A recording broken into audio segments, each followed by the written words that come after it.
Graciliano Ramos, o nosso autor, é um dos maiores nomes da literatura brasileira, tendo ocupado ao longo do século XX um papel comparável ao de Machado de Assis no século XIX. Ramos publicou romances, contos, ensaios e um interessante livro de suas memórias como prisioneiro político sob o regime de Getúlio Vargas em 1936. Nenhuma de suas outras obras, porém, é tão marcante quanto Vidas Secas. Nela, Ramos apresenta ao público uma família expulsa de sua terra pela seca e pela miséria. Trata-se da história da família de Fabiano e sua peregrinação pela sobrevivência.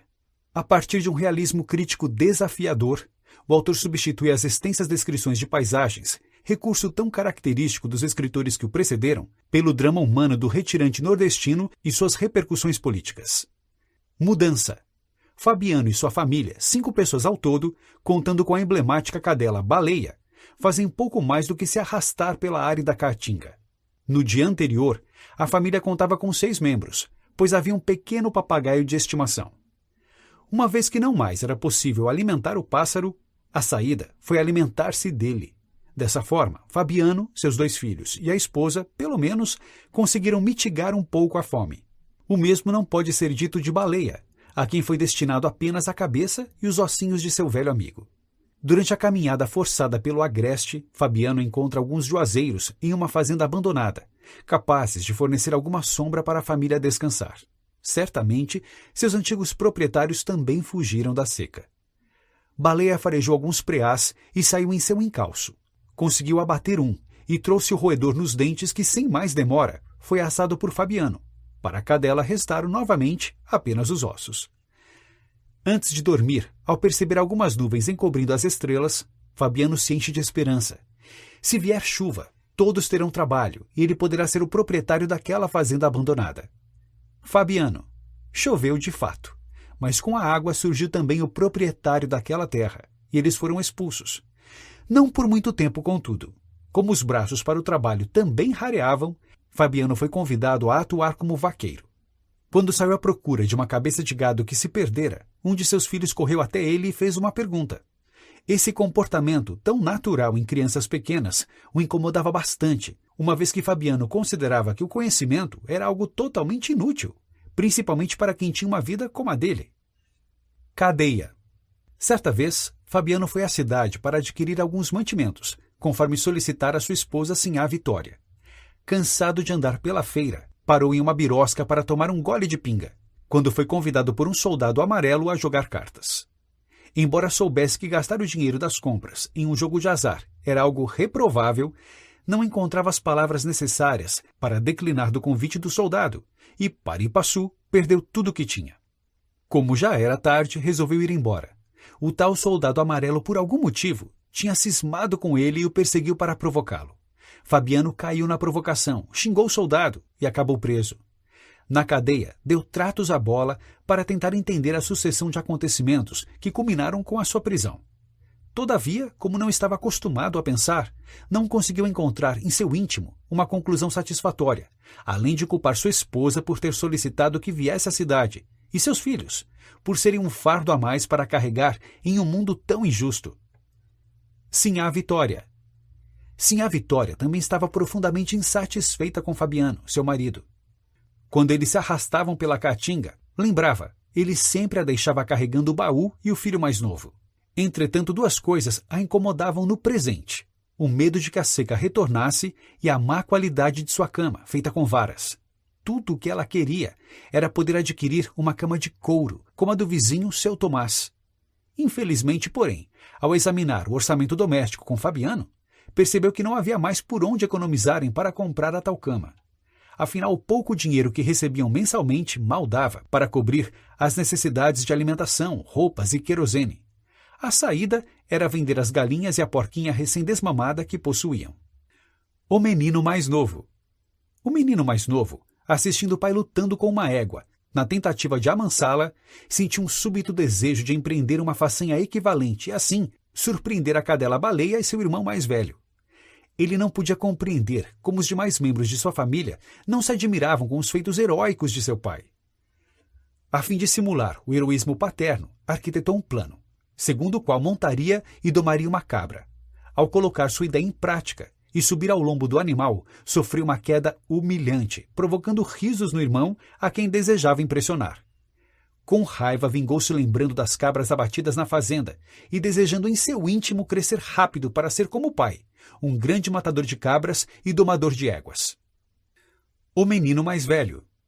O menino mais velho ouviu em certa ocasião, Sinhá Terta, a benzedeira local, proferir a palavra inferno. Considerando a palavra extremamente bela e sonora, passou a se perguntar a respeito de seu real significado. Dirigiu a pergunta à mãe que, distraída, disse-lhe apenas que se tratava de um lugar muito ruim. Novas perguntas foram ignoradas. Decidiu então recorrer ao pai, que, no entanto, sequer ofereceu-lhe uma resposta, ainda que sucinta. Curioso, tentou a mãe novamente. Dessa vez, ela contou que no inferno havia fogueiras e espetos.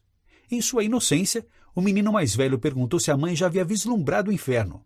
A resposta veio em forma de cascudo. Correndo para fora de casa, brotou-lhe um sentimento de injustiça, associado à dor física da repreensão materna. Não podia acreditar que uma palavra tão bonita encerrasse um sentimento tão nefasto. Inverno. Durante o inverno, a família desenvolve o hábito de se reunir todas as noites em volta do fogo, que, embora permanecesse aceso dentro de casa, não fornecia calor suficiente para combater o vento gelado que assomava das frestas das paredes e das portas.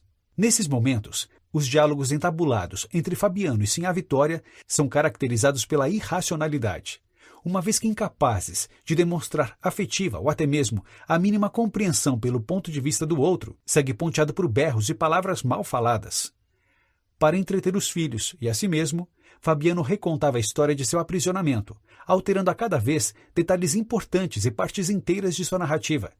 Invariavelmente, porém, fazia questão de relatar uma atitude corajosa e vitoriosa ante a brutalidade do maldoso soldado amarelo.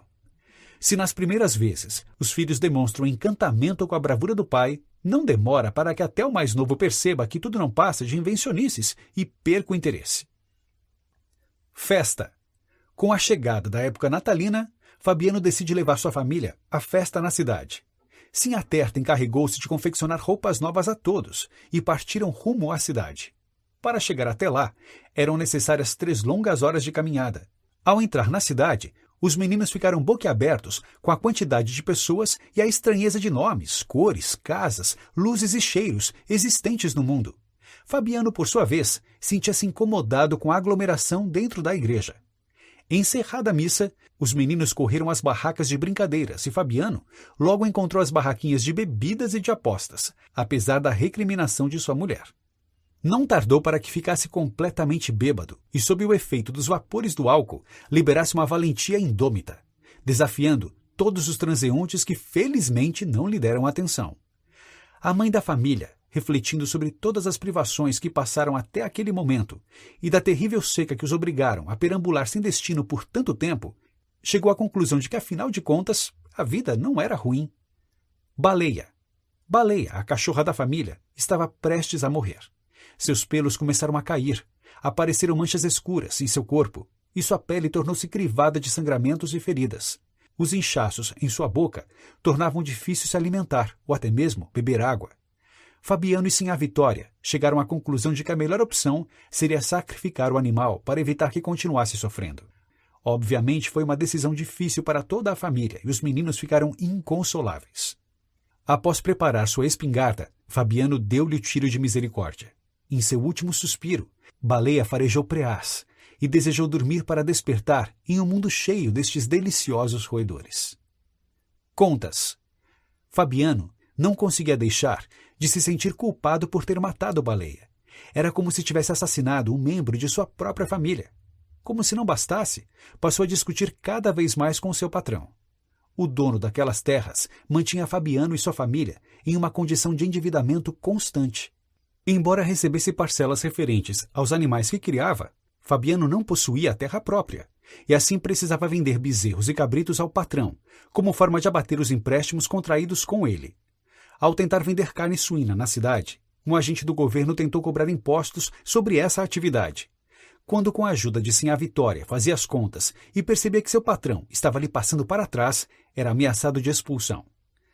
Sem perspectivas ou maiores esperanças do que seguir vivendo em casa alheia e sob constante ameaça de desemprego, Fabiano entregou-se à melancolia. sentimento que se agravou pela sequência de noites estreladas, primeiro sinal de retorno da seca. O soldado amarelo. A seca voltara a se abater sobre a caatinga. Em meio a uma busca por uma égua desgarrada, Fabiano percebe uma estranha presença. Ao se virar, com o facão em punho, ele se depara com o soldado amarelo. Ali, no meio daquele descampado, o homem que o havia prendido e humilhado encontrava-se sozinho, perdido e desarmado. Fabiano trava uma batalha interna entre o desejo de o matar ali mesmo e o respeito que sentia por todas as figuras do governo. No final, seu instinto pacífico prevaleceu e Fabiano mostrou o caminho ao soldado, deixando-o partir ileso. O mundo coberto de penas. A árvore do mulungu se enchia de aves migratórias que também fugiam da seca e do sol escaldante da caatinga rumo ao sul. Elas desciam aos montes, sobre o bebedouro dos animais, ameaçando secá-lo e deixar o gado morrer de sede. Fabiano, então, munido da espingarda com a qual matou Baleia, a imagem nunca mais deixaria sua mente.